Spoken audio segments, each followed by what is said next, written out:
Makaake faarsuun nutti dhagahamu jirri hin sodaannu hin fokkifannu kamiyyuu nu dhokku seerri guddisoo keenya makaake faarsuun nutti dhagahamu jirri.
Dukkananii batee jiruu jennatti ammoo matee.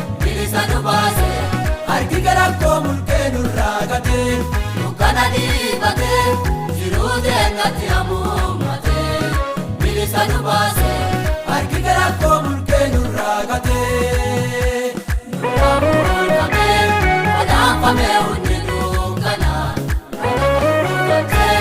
waan kana taaqamna nusi kana dadhabaalame ulfini bultoorra si baasuuti waaqa kana nu barbaade akkaan gadoo himal kanuuti dadhabaalame ulfini bultoorra si baasuuti waaqa kana nu barbaade akkaan gadoo himal kanuuti siif galati waaqayyo siif galati siif galati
Makaake farsuun nuti dhagayamu ceerri hin sodaannu hin fokkifadhu kamiyyuu nu dhokku seerri guddisoo keenya makaake farsuun nuti dhagayamu ceerri. Siif galati waaqayyo siif galati siif ta'u galati siif galati waaqayyo siif galati siif ta'u galati. Hafuuraan si waaqessinaa walitti nuuf mootomiyaati siif galati waaqayyo siif galati siif ta'u galati siif galati waaqayyo siif galati siif ta'u galati. Hafuuraan si waaqessinaa walitti nuuf mootomiyaati hafuuraan si waaqeffannaa walitti nuuf mootomiyaati hafuuraan si waaqeffannaa walitti nuuf mootomiyaati hafuuraan si waaqeffannaa walitti nuuf mootomiyaati hafuuraan si waaqeffannaa walitti nuuf mootomiyaati.